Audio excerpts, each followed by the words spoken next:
শরীয়তপুর সরকারি হাসপাতালে মবের শিকার চিকিৎসক নাসির ইসলামকে এভাবে বেধড়ক পেটানো হয়। কক্ষ থেকে বের করে কয়েক দফায় পিটুনিতে প্রাণ যায় অবস্থা হয় তার। মাথা ফেটে যায়। প্রাণ বাঁচাতে কোনো রকম টয়লেটে আশ্রয় নেন ডাক্তার নাসির। টয়লেট থেকে ডাক্তার নাসির ফোন করেন শরীয়তপুর সরকারি হাসপাতালের আবাসিক চিকিৎসা কর্মকর্তা মিতু আক্তারকে। ইমার্জেন্সি মেডিকেল অফিসার আমাকে ফোন করে বললেন যে উনি ওনার রুমের মধ্যে টয়লেটের মধ্যে আছেন, কোনো কিছু একটা পেশেন্ট মারা গেছেন, ওইটা নিয়ে একটু উত্তেজনা তৈরি হচ্ছে বাইরে। তো আমরা যেন পুলিশকে জানাই।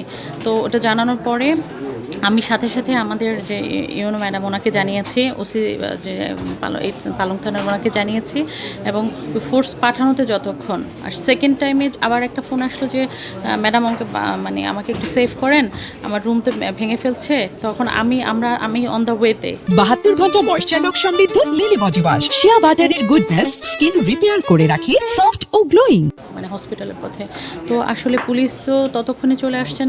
এর মধ্যে আমি আর ফোনে পাচ্ছিলাম না। পরে তো আমি দেখলাম যে আমার যে ডক্টর মোহাম্মদ নাসির ইসলাম, উনি গুরুতর মাথায় আঘাতপ্রাপ্ত হয়ে আমাদের ওয়ার্ডে আছেন। আসলে ডাক্তার নাসিরের ওপর হামলার প্রতিবাদে 17 মে রবিবার বিক্ষোভ ও মানববন্ধন আয়োজন করেন শরীয়তপুর সরকারি হাসপাতালের চিকিৎসক, নার্স ও কর্মচারীরা।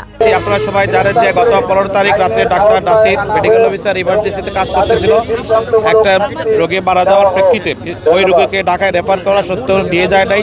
তারা রিক্সপোর্ট দিয়ে ভর্তি হয়। তারপরে রোগীটা মারা যাওয়ার পরে দলবদ্ধভাবে প্রায় 100 লোক একসাথে দলবদ্ধ একজন ডাক্তারের উপর আক্রমণ করে। এরা এই সন্ত্রাসীদের অবিলম্বে গ্রেপ্তার করতে হবে। বিশেষ করে শরীয়তপুরের এই ঘটনা সারা বাংলাদেশে খুবই আলোড়ন তুলেছে। পরবর্তীতে কোনো ডাক্তারকে পদায়ন করলে এরা এই হাসপাতালে আসতে চাইবে না। ডায়রি ওয়ার্ডের বাথরুমে যায় তাকে বের করে ঘাড়ে ধরে রক্তাক্ত করেছে, এটা আসলে মেনে নেওয়ার মতো না।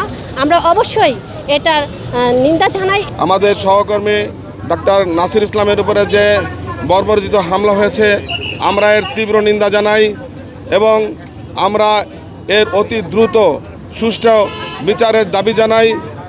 এ পর্যন্ত আমরা আমাদের যতটুকু বিচার পেয়েছি তাতে আমরা সন্তুষ্ট। এ পর্যন্ত 6 জনকে আসামিকে ধরা হয়েছে এবং বাকি ধরার কাজ চলছে।